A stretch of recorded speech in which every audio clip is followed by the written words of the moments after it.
we'll now move to the second presentation before we have the panel. And this presentation is titled Supporting Employment in Growth Areas, the Rise of Home-Based Businesses. And the presenters are from Western Australia. Maria Cooke is an urban planner and she works in the City of Kwinana in Western Australia. And Kwinana is to the southwest of Perth. I think it's a beach council. Maria is the Director of City Development and Sustainability of Kwinana and actually has experience in Melbourne as well, so she's escaped to a warmer climate. Annette Brown is Senior Project and Engagement Officer at the Western Australia Small Business Development Corporation. And Annette has a background in project management roles across local government and not-for-profit organisations. So I invite you both to commence your presentation. Thanks, Nicola. I hope you can hear us clearly. As presented, this is a joint initiative between the Small Business Development Corporation and the City of Kwinana. And the real focus of this piece of research was really about how what we understand is happening in our growth areas from an employment point of view and how that's changed over the recent couple of years, especially with the impact of the pandemic, but in particular how that might be affecting our home-based businesses. And this particular piece of work highlighted some interesting findings that we now, as a collaborative partnership, is trying to work through. So next slide, please. So very quickly, as Nicola pointed out, we are one of the southern councils, growth area councils within the Perth metropolitan area, approximately 40 kilometres south of Perth. And one of the things that Kwinana is locally known for is its significant state-wide industrial area. It's the site that hosts very sizable industries that are important nationally and internationally and have been developed over time to be buffered from the residential area. So we have some established residential areas as well as growth areas that are emerging and growing with time. So with the changing nature of manufacturing and going into green technologies, we really wanted to understand what that might mean in terms of flow-on impacts to our small businesses and the supply chain within Kwinana, within the southwest region of Perth, but also within Perth as a whole. Next slide. So who we are is a fairly small growth area council, but when you compare to the eastern states and even within Perth itself, we're not a big population.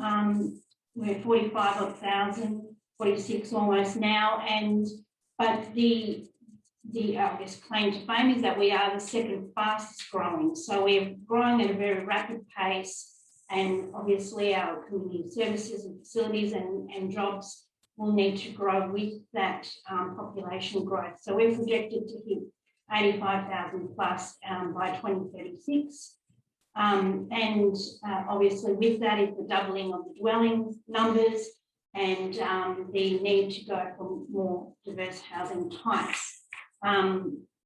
We have a really young population profile, but we also have one of the most disadvantaged communities within Perth as well in terms of the socioeconomic profile and a high migrant population also. So it's a very diverse community and changing community.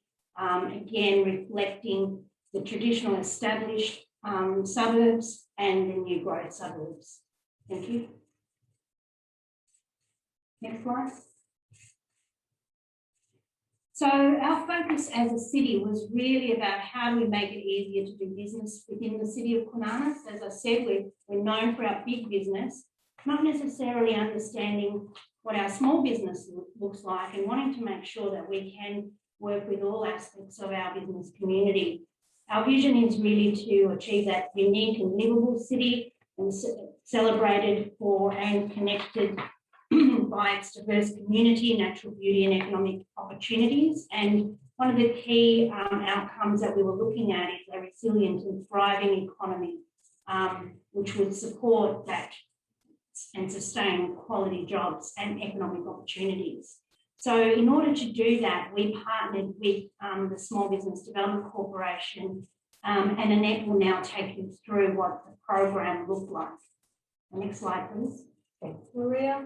So just to let everyone know, the approvals program is based on a highly successful Victorian model, and we have adapted it for Western Australian local governments. And the program is based on a customer-centric approach to identifying the challenges small businesses experience when navigating those regulatory approvals and permits that they are required to go through once they're starting up or growing a small business in a local government area. And rather than that very traditional way of someone's made a complaint and it's reactionary and you just fix it, this program actually takes you right back.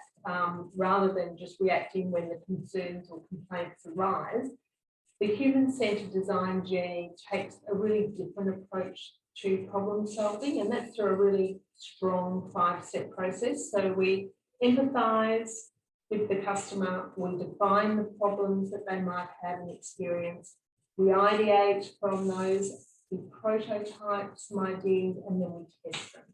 And this actual process really assists local governments and those regulating authorities to reform their approvals process and foster a more supportive business environment. And I've got to say with Kwinana, it was really highly successful, which was absolutely terrific. So if I could just get the next slide, please. And I think one of the things when you're working with the local governments is starting off with an understanding that small business has a really big impact on a local government area. And as I'll take you through some slides and some stats soon, but there's a really good reason for local governments to make it easier to do business, because it really does impact your local community. So next slide, please. So the WA business landscape is really interesting, and this often comes as quite a surprise that 97% of all businesses are actually classified as small businesses, and that means that they are self-employed or employing up to 19 full-time equivalents. So you can see the breakdown there, and you can see the non-employing. So we find it quite a strange term. These are ABS terminology. Non-employing is actually a sole trader. So they actually make up that biggest cohort, but 31% are small, only 2% are medium, and less than 1% are large. So it's really significant. So next slide, please. When we work with our local governments, in particular with the City of Kwinana, we start to look at what their makeup is in terms of that business landscape. And as you can see here, WA figures really mirror the City of Kwinana's business landscape. And as you can see on this slide, the June 2020 ABS business counts indicate that of 2,040 businesses, 1,972 are classified as small. So you can see that percentage is really significant. Next slide, please. And what does this mean? Particularly in Kwinana here, we can see that small business employs more people in WA than the mining, retail and agricultural industries and WA government combined. So you can see that breakdown there. And again, it's quite a shock. When you start looking at that and you go, gosh, there's real opportunities for small business to employ local people, because that's who they usually do employ. If you've got high unemployment, this is a really great area to nurture. So you can actually get some local job opportunities, which is just terrific. Next slide, please. So what was really interesting when we started the partnership with Kwinana, we actually started going through data, and I think, like even small business, most of us work in our business and not on our business. So this program really gives you the opportunity to look through a different lens. So when we asked for some data, it was really interesting that Kwinana noted that during the 2019-20 financial year, so obviously this is when the pandemic emerged, it was estimated that small businesses grew an average of 2 per week, which is really significant. And as you can see, 70% of those were non-employing or sole traders. So that's a huge percentage of people in Kwinana during that period started working from home, which is really interesting. I can go to the next slide, please. We have the next slide. So we delved in a little bit deeper and we looked at the city's top 5 non-employing businesses. And when you think back to that period that we started to look at through the ABS stats, it was through a period when the pandemic had emerged and WA had gone into a bit of a hibernation period. So as you can see, number 1 there was the transport, postal and warehousing, which is your Uber drivers. They're the people that are delivering all the online purchases, which is, you know, quite obvious. Construction services in Western Australia, we do have a huge amount of support to the construction industry through quite a few packages, which is, we saw, you know, again, a lot of people diverting and using their skills and their trades, which is terrific. The rental, hiring and real estate services, the professional, scientific and technical services, and just to give you an idea of who they are. So they're people that are in marketing, architecture, they're engineers, they're graphic designers, they're accountants, so they're starting to work from home, and again, they're administrative and support services as well. And all of these businesses are really consistent with home-based modelling, so we found that really interesting. Next slide. And this again reflects the WA figures. So it really did start to trend across WA. We were very fortunate. Our economy stayed very buoyant during that period, which was a really terrible period for our friends over in the east. But WA was really quite buoyant last year, which was terrific. And in the 2020 December quarter, the unemployment rate actually dropped from pre-pandemic levels, which was just very, you know, we're all very grateful for that, I think, and we're still seeing that trend happening. And I think this is something that we can start to see some opportunities. So we've got this unemployment dropping, we've got more home-based businesses going. So when we started the program, we really started to hone into that. How can we help support those home-based businesses thrive and grow into more of a retail aspect as well and employ more people. So I'll hand over to Maria now just to share with everyone the experience of Kwinana going through this program. Thank you, Annette. For the next slide, the next few slides is really about the key outcomes that have come through the program. So Annette's shared the learnings, what we found out about what is happening in terms of employment locally and through the pandemic in particular, but then it's okay, how are we going to, I guess, drive the results of that program through the organisation and through into our community, and what can we do in this space.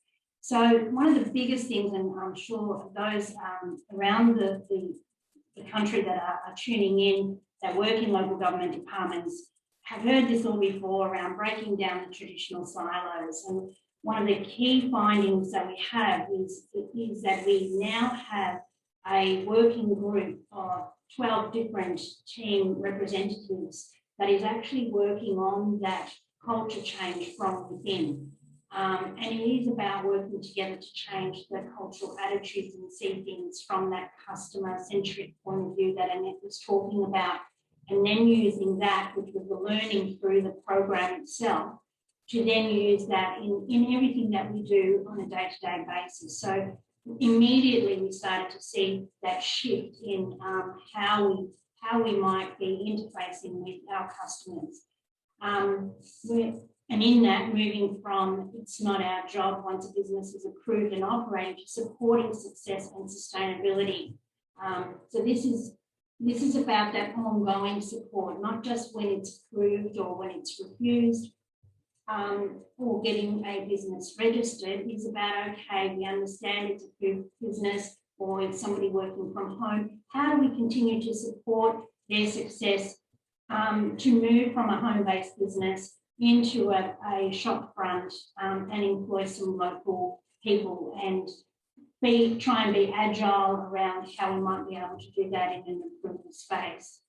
And then thirdly, we looked at shifting our focus to build relationships and small business growth. So again, how do we nurture those outcomes, increase job opportunities, and working on contributing to that neighbourhood diversity, because obviously with the trends that we've just talked about, that, whilst we have growth in our home-based businesses, we are seeing our shop fronts become empty.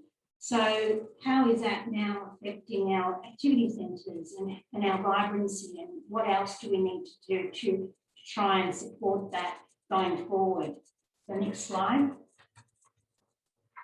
So through the program, not only did we see those cultural shifts and operational improvements, we also focused on 5 other areas of reform, looking at how we would support the business community going forward. So this is about personalised guidance and relationship building from an idea development right through to an approval space, setting up, and then supporting them in potential growth or change going forward. So being there for the long haul, not just for one part of the process, and how we might as an organisation do that together.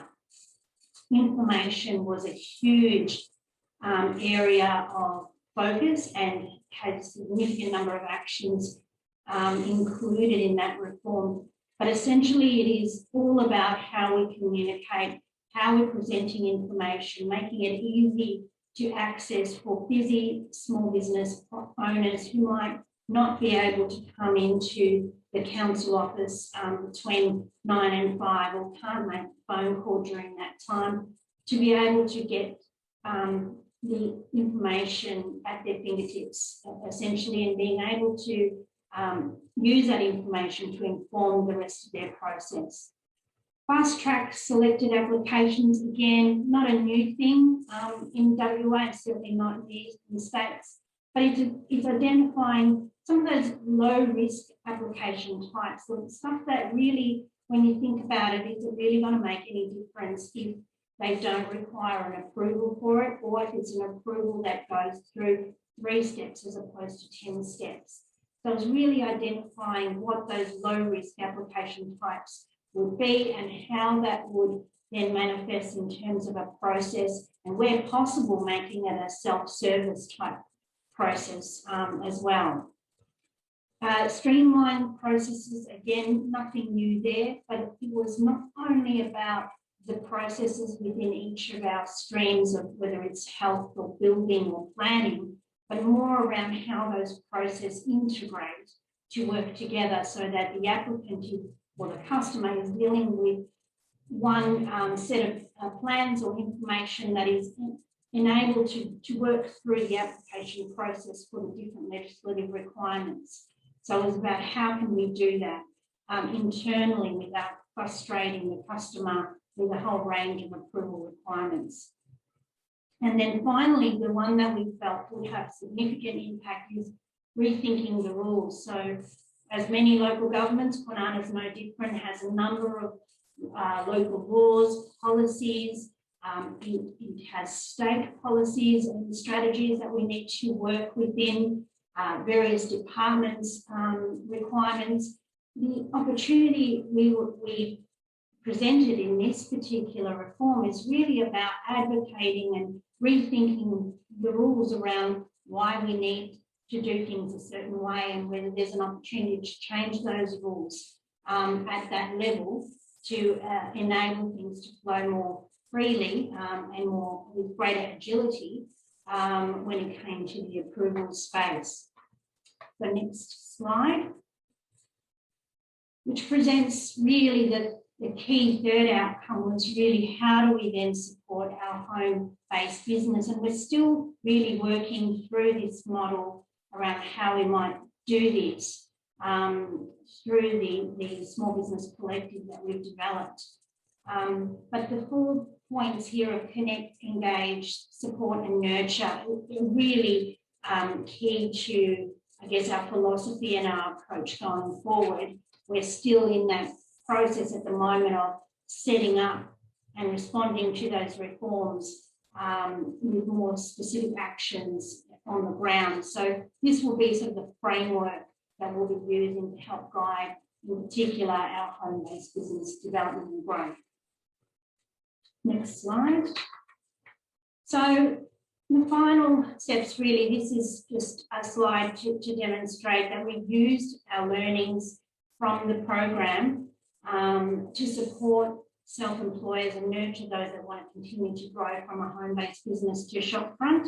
We're really using the program to develop that framework in which we're doing it, and we're now at a point, through the next slide, where we're highlighting how we're going to make it happen. So even this morning, Annette joined the Small Business Collective to help us refine our reform actions and to identify what resourcing needs we have going forward in the short, medium and long term, looking at the baseline data that we've established and starting to track, and will be tracked to monitor approval timeframes and customer experience over the implementation period. And again, progressing that customer-centric thinking and design through the organisation to support other areas of improvement. So that takes us to the last slide, which is really